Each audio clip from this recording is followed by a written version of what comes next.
அஸ்ஸலாமு அலைக்கும். வலைக்கும் சலாம். ஓகே, லாஸ்ட் கிளாஸ்ல நாங்க அதாவது இலட்சிய பயனை தியாகம் செய்த ரெண்டு பேர் பத்தி பார்த்தோம். என்ன இலட்சிய பயனை தியாகம் செய்தவர்கள்ல தர்மபுத்திரரும், அடுத்தது நாங்க பார்த்தது யாரு, மாணிக்க வாசகரும். ரைட், அது வரைக்கும் நாங்க பார்த்திருக்கிறோம்.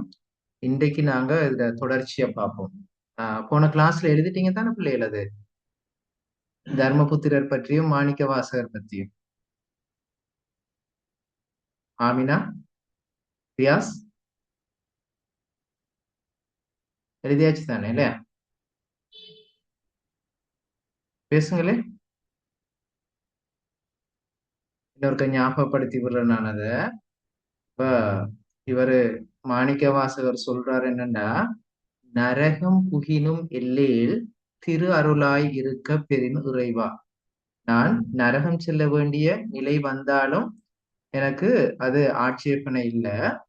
எனக்கு இறைவனுடைய அருள், உன்னுடைய அருள் மட்டும்தான் வேண்டும் என்று தனக்கு கிடைத்த அந்த சுவர்க்க இன்பத்தையும் தியாகம் செய்ய முற்பட்டவர் இந்த மாணிக்க வாசகர். அது தொடர்பாக நான் உங்களுக்கு எழுத சொன்னேன். சரியா? அடுத்தது நீங்க பாத்தீங்கன்னு சொன்னா, அடுத்தது சொல்ற விஷயம் என்னன்னா, இவரு தர்மபுத்திரர் சொர்க்கலோகத்துக்கு போய் கொண்டிருக்கிறாரு. சொர்க்கலோகத்துக்கு போய் கொண்டிருக்கிற நேரத்துல இடையில அவருக்கு ஒரு சத்திய சோதனை நடக்கிறது. அந்த சத்திய சோதனை என்னன்னு சொன்னா, ஒரு புழுத்த நாய் இருக்கிறது. அதனுடைய துன்பத்தை கண்டு அது தனக்கு ஏற்பட்ட துன்பமாக இவர் கருதுறாரு. கருதி அந்த நாயையும் எடுத்து கொண்டு போறதுக்கு போற நேரத்துல சுவர்க்கலோகம் நாயை விட்டு தனியாக உள்ளே புகுமாறு அவரை கேட்ட பொழுது, அவர் தர்மபுத்திரர் என்ன சொல்றாரு, இந்த நாய்க்கு இல்லாத சுவர்க்க உலகம் எனக்கு தேவையில்லை என்று சொன்ன பொழுது, அவர் என்ன, பிறகு நாயோடு சொர்க்கம் போறதுக்கான வழி ஏற்பட்டது. இது ரெண்டும் தான் நாங்க ஏற்கனவே போன கிளாஸ்ல பார்த்தோம். ஆஹ் நமக்கு கிடைத்த இலட்சிய பயனையும் தியாகம் செய்தவர்கள் என்ற பட்டியல்ல பார்த்தோம். ஓகேயா? சரியா பிள்ளை? பேசுங்கவன் முளைஞ்சுதா? சார். ஓகே. நிஸ்மா அண்ட் ஜெய்னப், நம்ம இன்னைக்கு ஃபர்ஸ்ட் கிளாஸ் என்ன உங்களுக்கு கிளியரா இருக்குதா உங்களுக்கு? ஓகேயா Nisma? Okay sir. Okay, Zainab ஓகேயா? ரைட். பாருங்க, இவ்வாறாக இலட்சிய பயனை தியாகம் செய்து இலட்சிய சமபுத்தியிலே நிலைக்கின்ற இலட்சிய புருஷர்கள் நம் நாட்டில் வாழ்ந்து வருகின்றார்கள், இனியும் வாழ்ந்து வருவார்கள். இது நியமம். இலட்சியவாதிகளின் தூல வடிவங்கள் மறைந்தாலும், தூல வடிவம் என்று சொன்னா என்னன்னு மார்க் பண்ணிக்கொள்ளுங்க. தூல வடிவம் என்றா கண்களால காணக்கூடிய வடிவம், அதாவது காட்சி பொருள். தூல வடிவம். இதனுடைய எதிர்கருத்து என்ன? தூல வடிவத்தினுடைய எதிர்கருத்து என்ன? சூக்கும வடிவம். தூல வடிவத்தினுடைய எதிர்கருத்து என்ன பிள்ளையே? எழுதி கொள்ளுங்க, சூக்கும வடிவம்.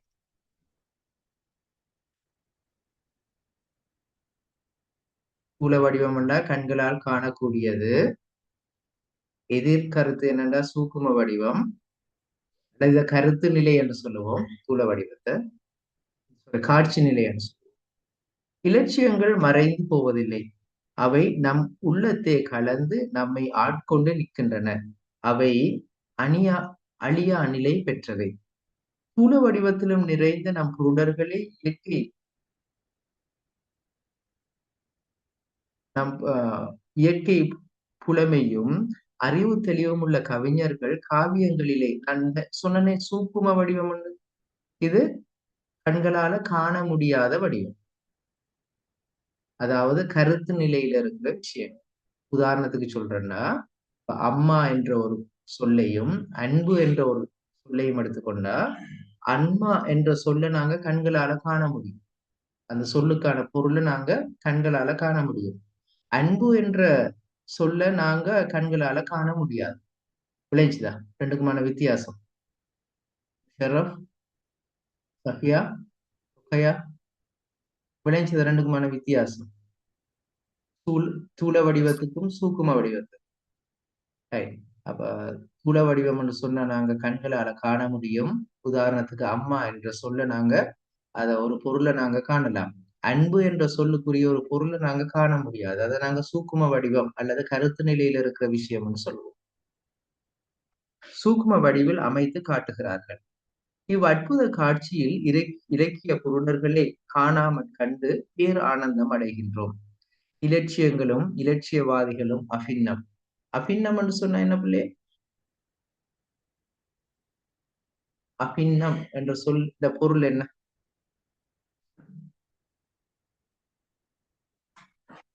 தெரியுமா யாருக்காவது?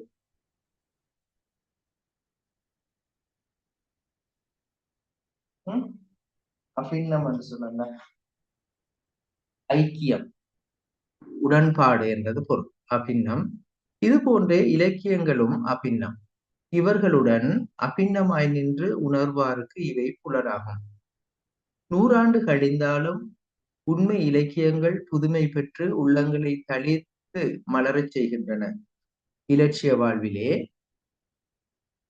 வாழ்விலே நமக்கு ஏற்படுகின்ற இடையூறுகளை, இடையூறு என்ற என்ன பிள்ளை? பேசணும், பேசாம இருக்கிறீங்க இன்னைக்கு. இடையூறு என்ற என்ன? துன்பம் அல்லது தடைகள் நாம் மேற்கொள்ள வேண்டும். இலட்சியங்களை இடையீடுபடாமல் காத்தல் வேண்டும். இதற்கும் நமது இலக்கியங்களிலேயே நாம் நாடுதல் தக்கதாம். ஓர் உதாரணத்தை இங்கே காண்போம். இராமாயணத்தில் ஒரு காட்சி. தசரதன் 2 இலட்சியங்களுக்கிடையே ஊசலாடுகிறான். அது என்ன 2 இலட்சியங்கள்னு தெரியுமா தசரதனுக்கு? தசரதன் இப்ப ஆட்சி செய்து கொண்டிருக்கிறான். தசரதனுடைய மூத்த மகன் ராமன். அடுத்த அரசாட்சி ராமனுக்கு தான் போக வேண்டும் என்ற நிலை இருக்கிறது. இவ்வாறு இருக்க என்ன நடக்குதுன்னு சொன்னா, ஏற்கனவே 2வது மனைவியினுடைய கைகேயிக்கு ஒரு வாக்கு கொடுத்திருந்தார். நீ கேட்கின்ற வரங்களை நான் தருவேன் என்று ஒரு வாக்கு கொடுத்திருந்தார். அந்த தருணத்துல என்ன நடந்துச்சுன்னு சொன்னா, இவரு இப்ப ராமனுக்கு ஆட்சியை கொடுக்கின்ற போதுல கைகேயி தனக்கு வரம் 2 தருமாறு கேட்கிறார். ஒன்று, பரதன் நாட்டை ஆள வேண்டும். அதாவது பரதனுக்கு ஆட்சியை கொடுக்க வேண்டும். தனது மகனுக்கு பரதனுக்கு ஆட்சியை கொடுக்க வேண்டும். மற்றது என்னன்னு சொன்னா, ராமன் 14 ஆண்டுகள் காட்டுக்கு போக வேண்டும் என்று 2 வரங்களுக்கு கேட்கிறார். அப்ப தசரதன் இப்பொழுது நிலை குலைந்து போகிறார். தான் என்ன செய்யற என்று சொல்லி நிலை குலைந்து போகின்ற பொழுதுதான் இப்ப அந்த சந்தர்ப்பம் தான் இங்க சொல்லப்படுது. தசரதன் 2 இலட்சியங்களுக்கிலேயே ஊசலாடுகிறான். ஒன்று அரசியல், மற்றையது சத்தியம். அரசியல் என்றா என்ன? மார்க் பண்ணிக்கொள்ளுங்க. அரசியல் என்று சொல்றது அரசாட்சிய யாருக்கு? ராமனுக்கு கொடுக்கறதுதான் அரசியல். சத்தியம் என்று சொன்னா என்னன்னா, கைகேயிக்கு கொடுத்த வாக்கின்படி அரசாட்சியை கைகேயி கொடுக்கிறது சத்தியம். இவ்விரண்டில் ஒன்றை தெரிவு செய்வதில் அவன் திண்டாடுகின்றான். அரசியல் கொள்கைப்படி மூத்த புதல்வனுக்கு முடிசூடுவதா அல்லது கைகேயிக்கு கூறிய சத்திய வாக்கை நிலைநாட்டுவதா? இந்த தர்ம சங்கடத்தின் மத்தியிலே ஊசலாடுகின்ற அரசன் நினைக்கின்றான், அரசியல் நிலை மாறக்கூடியது, சத்தியம் நிலை மாறாதது. நிலை மாறக்கூடிய அரசியல் கொள்கையை கைவிடுவேன், நிலை மாறாத இயல்புள்ள சத்திய வாக்கை கடைபிடிப்பேன். இதுதான் அரசனது முடிவு. நடுநிலையிலே நின்று வாக்குறுதியை காப்பாற்றி சத்தியத்திலே நிலை நின்று உயிரை தியாகம் செய்கின்றான். சத்தியத்தின் பொருட்டு தனது உயிரை தியாகம் செய்த தசரதனின் வாழ்க்கையிலே நிகழ்ந்த இந்த பெரு நிகழ்ச்சியானது நடுநிலையிலே நின்று இலட்சியத்தை நிலைநாட்டுவோருக்கு ஓர் உதாரணம் ஆகின்றது. இப்ப இந்த கம்பராமாயணத்தில் இருக்கின்ற இந்த சம்பவம் விளைஞ்சுதா பிள்ளைகள் உங்களுக்கு? இன்னொருக்க சொல்றேன்னு பாருங்க. இப்ப தசரதன் ஆட்சி செய்து கொண்டிருக்கிறான். அடுத்த அரசாட்சி ராமனுக்கு கொடுக்க வேணும் அரசியல் முறைப்படி. ஆனா கைகேயி கொடுத்த சத்தியத்தை மீறாமல் இருக்க வேணும். அவ்வாறான சந்தர்ப்பத்துல அரசியலா சத்தியமா என்ற ஒரு போராட்டம் அவருக்கு வருகின்ற பொழுது அவர் என்ன முடிவுக்கு வராரு? நிலை மாறக்கூடிய அரசியலை விட்டுட்டு நிலை மாறாத சத்தியத்தை கடைபிடிக்க வேணும் என்று அவர் கருத்துல கொண்டு சத்தியத்துல அவர் நின்று என்ன செய்றார்? சத்தியத்திலே நிலைத்திருக்கிறார். ரைட். இப்போ ஒரு வினா எழுதி கொள்ளுங்க.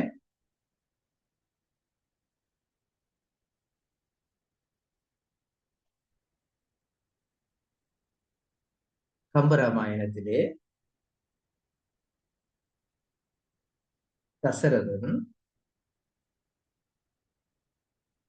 சத்தியத்திலே நிலைத்து நின்ற செய்தி எவ்வாறு எடுத்து காட்டப்படுகிறது?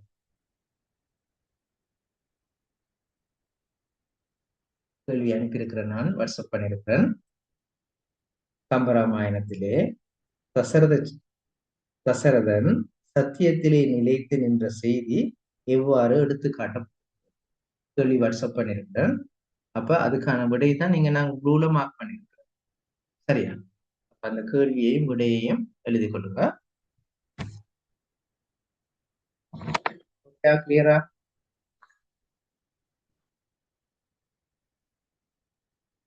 சொல்லுங்க பிள்ளைகள்.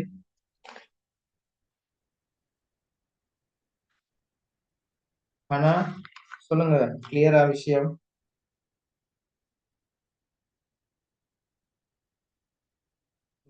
Oh, sir, clear. எழுதி கொள்ளுங்க இப்ப.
பாத்திமா, கேள்வி ஒன்று கொடுத்திருக்கிறேன்.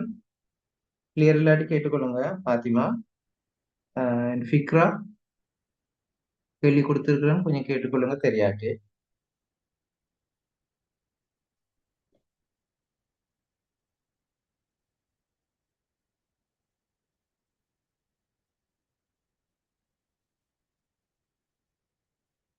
மெசேஜ் பண்ண வேணாம், பேசுங்க.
எழுதி முடிச்சாக்கள் ஹேண்ட் ரைஸ் பண்ணுங்க.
ஓகேயா, எழுதிட்டீங்களா?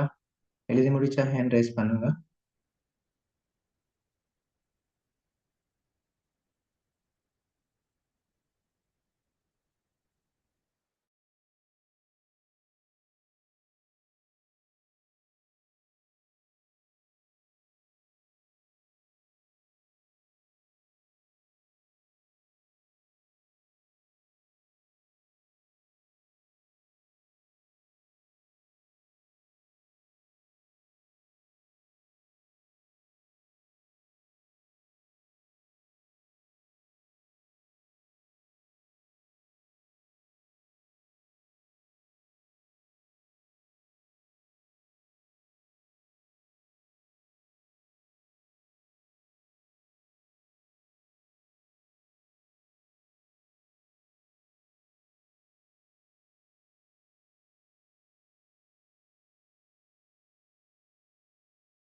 ஓகே பிள்ளைகள், ஆமினா, ஃபாத்திமா, அனா, முஷர்ரஃப், நிஸ்மா, சஃபியா, ஜெய்னப் எழுதியாச்சா?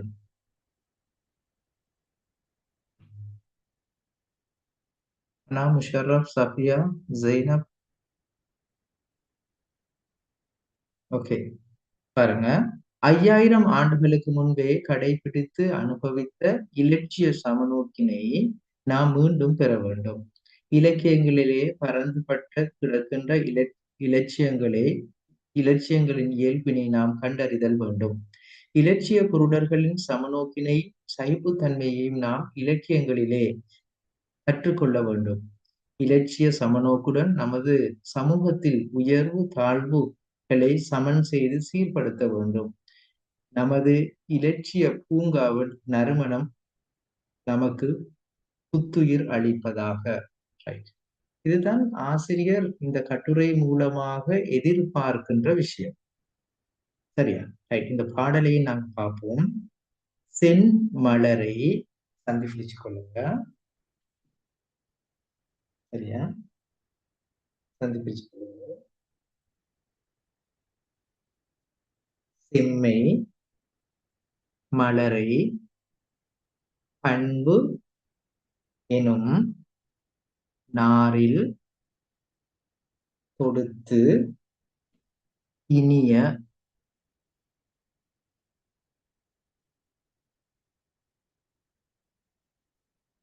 நன்மை நன்மை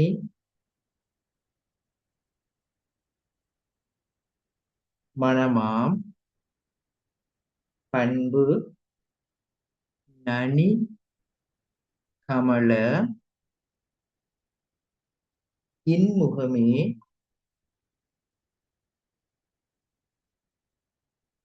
காட்டி குலவீர் கருத்தில் ஒருவருக்கு ஒருவர்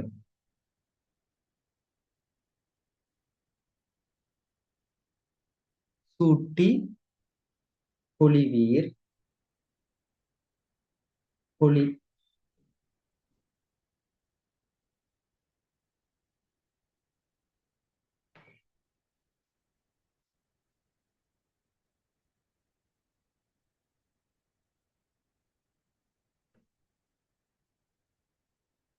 சுகம்.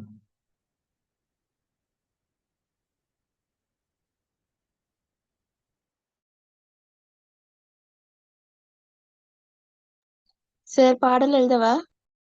பாடல சந்தி பிரிச்சு அனுப்பியிருக்கிறேன்னு எழுதுங்க.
அந்த பிரிச்சு எழுதி முடிஞ்சா சொல்லுங்க, பொருள் சொல்றேன்.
பிளேஸ் அந்த நன்மணமாமன்றது நன்மை சக மணமாம் என்று டைப் பண்ணப்பட்டிருக்கிறது, நல்ல மணமாமன் எழுதி நல்ல சக மணமாம் மாற்றிக்கொள்ளுங்க.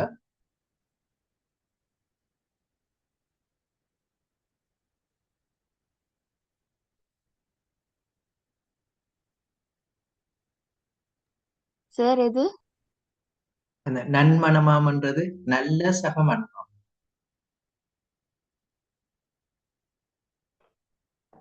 இரண்டாவது வரியில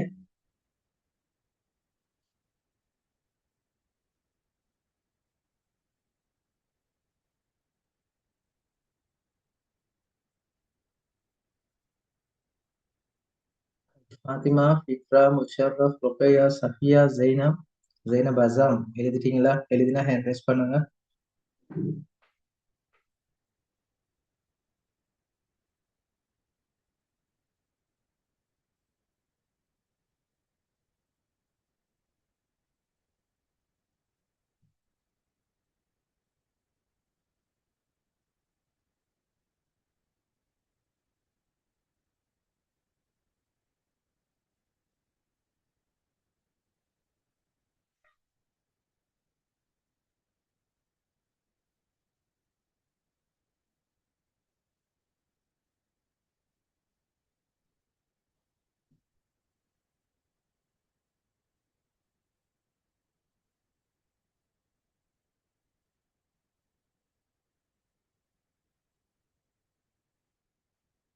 ரைட், பொருளை பாருங்க.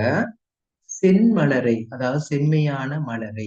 இங்க செம்மையான மலர் என்று சொல்றது நல்ல சொற்களை.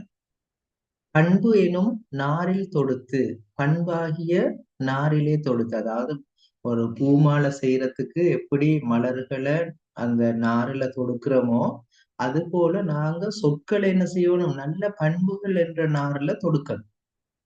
இனிய நன்மணமா, இனிய நல்ல வாசனை மிக்க பண்பு நனி கமல. பண்பு நனி என்று சொல்றது ஒரு உரிச்சொல். கமல மிகவும் வீச, அதாவது எங்களுடைய நாங்க மற்றவங்களோட பேசுகின்ற பொழுது அந்த வார்த்தைகள்ல ஒரு பண்பு இருக்க வேணும், நல்ல வாசனை. அந்த பண்பு இருந்தா அதான் வாசனை என்று சொல்றோம். மிக வீச இன்முகமே காட்டி, மற்றவங்களுக்கு இனிய முகத்தை நாங்க காட்டணும். கடுகடுப்பா இனிய முகமே காட்டி குலவீர் மற்றவர்களோடு பழகி கொள்ளுங்கள்.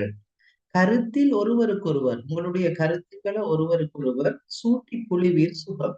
மற்றவங்களோட கலந்து ஆலோசித்து உங்களுடைய கருத்துக்களை மற்றவங்களுக்கு கூறி சுகம் பெறுங்க என்றுதான் இந்த பாடல் சொல்லுது. இன்னொருக்க பாருங்க. செம்மையான மலர் போன்ற சொற்களை அன்பு என்ற நாரிலே தொடுத்து ஒன்றாக கோர்த்து இனிமையான நல்ல வாசனை வீசக்கூடியவாறு உங்களுடைய பண்புகளை மற்றவர்களிடத்துக்கு செலுத்துங்க, மற்றவங்கள்ட்ட சொல்லுங்க. இனிய முகத்தை காட்டுங்க. ஒருவரோடு ஒருவர் நீங்கள் பழகுகின்ற பொழுது இனிமையாக இருங்க.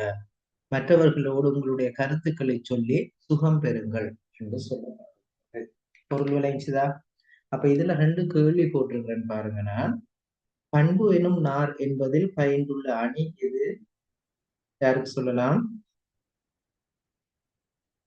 அப்படியே யாருக்கு சொல்லலாம்? சொல்லுங்களே. என்ன அணி இருக்கிறது அதுல? அப்படியே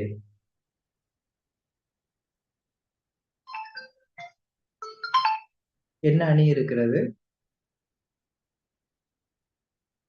ஜெயில் பண்ணுங்க. அதுல உருவக அணி இருக்கிறது. சரியா? உருவக அணி. ரைட். அடுத்து நீங்க பாத்தீங்கன்னு சொன்னா அடுத்த கேள்வி பாருங்க. இன்னொரு கேள்வி அதுல தந்திருக்கேன். இன்முகம் என்பது எவ்வகை தொகைநிலை தொடர்ந்து அது என்ன? பண்பு தொகை. பண்பு தொகை. எழுதி கொள்றீங்களா 2 கேள்வியையும்?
ரைட். அடுத்த கேள்வி ஒன்று எழுதுங்க பிள்ளைகள்.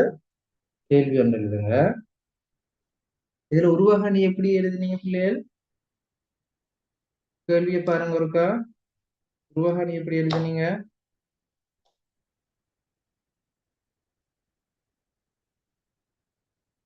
சொல்லுங்களேன்.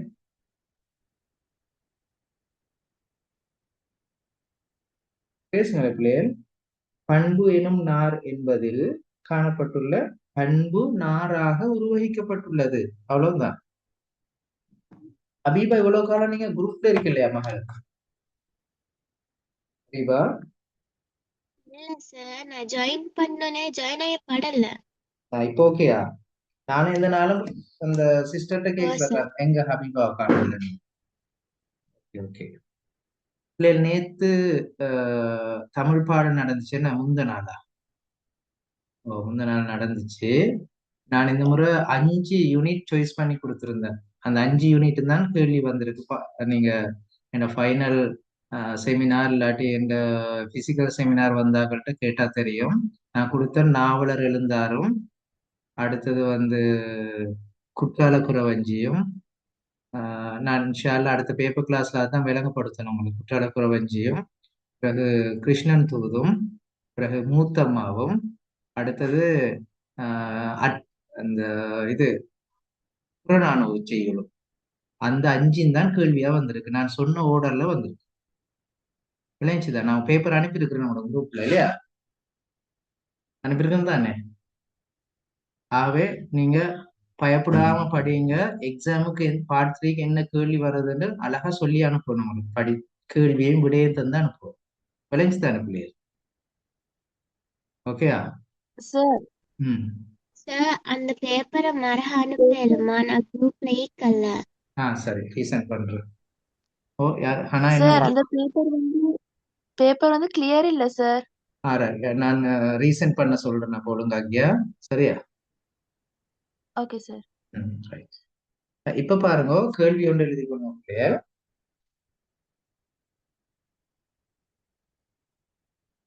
இக்கட்டுரை ஊடாக பெரிய தம்பி பிள்ளை அவர்கள்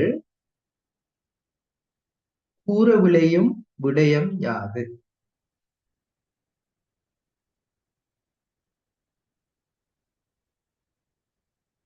படும் விடயம் யாது? ரைட். அவர் இந்த கட்டுரையில எந்த ஒரு கட்டுரை ஆசிரியரும் கடைசி நேரத்துல என்ன செய்வாங்க, இந்த இதுல என்னது சொல்ல முற்படுறாங்கன்னு சொல்ல முற்படுவாங்க. சரியா? அப்ப இந்த 2 விஷயமும் தான் இதுல கட்டுரை ஆசிரியர் இந்த கட்டுரை ஊடாக எங்களுக்கு சொல்ல முற்படுற செய்தி. எழுதி கொள்றீங்களா? இந்த முதலாவதையும் இதுல பொருளையும் எழுதும். ஏழுமா? ஹபீபா, ஏழுமா? ஓகேயா? சொல்லுங்களேன். முஷர்ரப், ரியாஸ். சார் மரப்பணி செல்ல எதனால எலமெண்ட்? இந்த நான் இந்த பாக்ஸ் பண்ணி இருக்கிறேன். இந்த சரி, அந்த ரவுண்ட் பண்ணி இருக்கிறேன். இது ரெண்டும் தான் அதுக்கு விடையா வரும். அந்த பாடல்ல பொருள் எழுதணும்.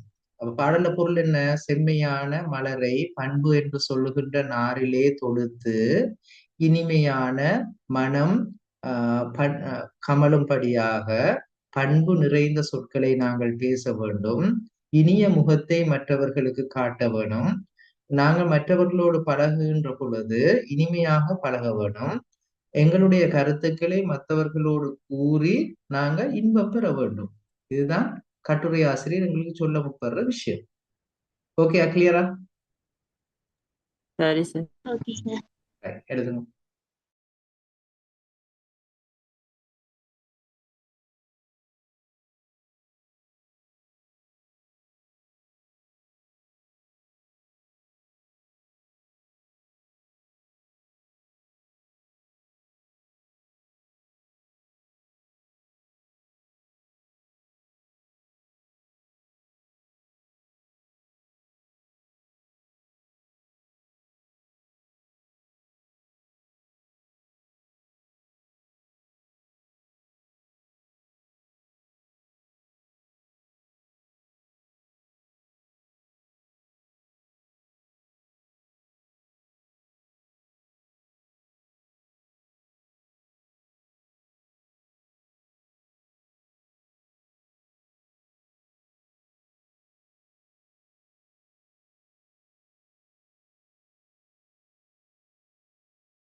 நோம்பு காலத்துல தொழணுன்றதால 1 hour கிளாஸ் தான் நடக்கும்.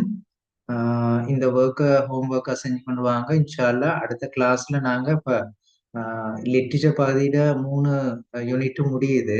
நாங்க கிராமர் புக்ல அடுத்த கிளாஸ்ல படிக்க போறோம். ஓகேயா? ஜெய்னபும் மற்றது இன்னைக்கு யாரு ஜாயின் பண்ணினது? மற்றது இன்னொரு ஆள் யாரு? ஜெய்னப் அவங்கள காணலே. Right, okay. கிளாஸ் எப்படி இருந்துச்சுன்னு ஃபீட்பேக் ஒன்று போடுங்க எனக்கு. ஓகே, இன்ஷால்லா அடுத்த கிளாஸ்ல ஜாயின் பண்ணுவோம். பேப்பர் கிளாஸ்ல இன்ஷால்லா நடந்து முடிஞ்ச பேப்பரை நாங்க பார்க்க இருக்கிறோமே. ஓகே ஹபீபா, நீங்க இந்த ரெக்கார்டிங் எடுத்துக்கொள்ளுங்க, பழைய ரெக்கார்டிங் நான் அனுப்பி வைக்கிறேன். Okay sir. அஸ்ஸலாமு அலைக்கும். வணக்கம்.